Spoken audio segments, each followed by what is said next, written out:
Alright guys, it's been 9 months since I uploaded the video, what exactly is Classic Sonic Simulator? Today's video will be on the new update they actually have for the game. I couldn't get to the original one, but I have the CSS test server to see what updates they added, so I'm really excited to see what they had. I mean, the main menu still kind of looks the same, but I honestly, doesn't really matter to me because I'm looking more forward to the other things.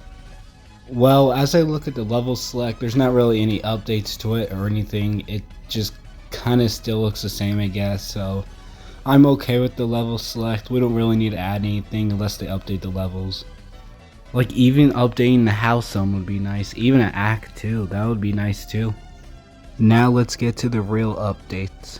Only thing I see under the settings tab is the only thing that's different is the pixel perfect option. I don't even know what it does, but I never tried it yet, just to let you guys know it's there. And the menu music, they added more of that, so we'll check that out in this game. Dang, that's a lot of level slots. Look at all of those. Look at all those level slots you can see for levels in. There's so much.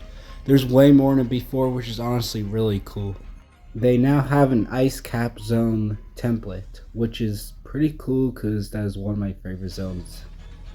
They have some new templates you can mess around with now. They have Spring, they have Labyrinth, Starlight, and Emerald Hill. But I honestly, you know, those are kind of old zones. I do kind of want some new ones done here, but I guess these are okay and good.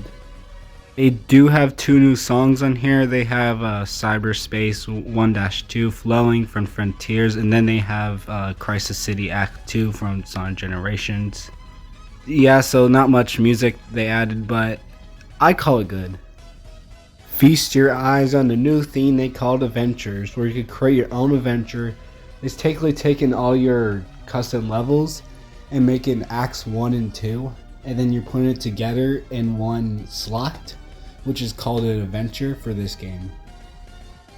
So yes, I'm really excited about the adventure mode. I haven't created an adventure yet, but I'm eventually going to and create my own levels, which is going to be really cool. So another cool thing that's everyone's been waiting for is if you go to the create event tab and switch it to boss, you can create your own boss. Well, you don't get to create its previous bosses, but it's still a boss. You can add a boss to your levels now, apparently.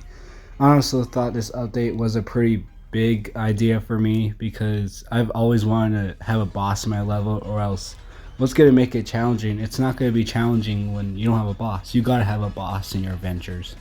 The first boss is a really basic boss. You just jump up and hit him. Well, I kind of made him too high, so there's nothing I can do now. The second one you could add on the list is the one from Sonic 1 from Green Hill Zone. I just kind of died, so yeah.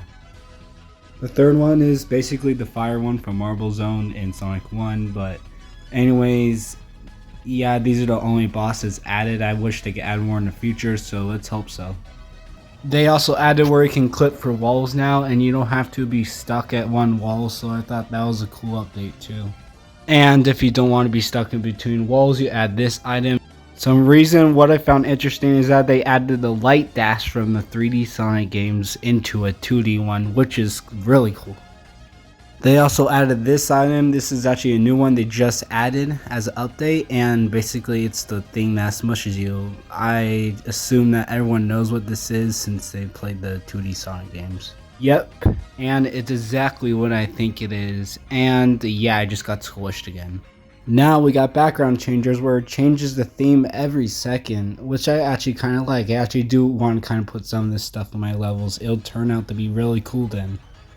You don't have to go to the water settings anymore to change the width or the height. You could just swipe up and down if you're on mobile, but if you're on computer, you do the same thing. Look at how much more organized this background menu is. It looks so much better than before. I think this version is way better. I'm able to see what background I'm using like exactly, and yeah, this is a cool update so far.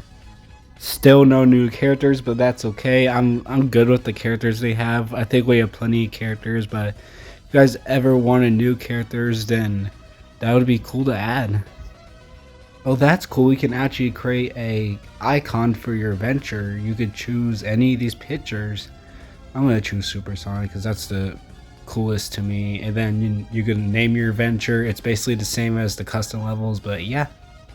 You also get your own adventure slots, which I like because I would want to create more than one adventure. I want to create multiple of them. Alright guys, that's all the updates I have for you so far. Thank you so much for watching this video. It was enjoyable just to make this video on all the updates they added to this really good game. I like creating levels, but I also like updates where they add adventures and stuff. That really just uppers the level everything. And so thank you, and I'll see you guys next time, and check out my new videos in the future. So see ya, have a good one.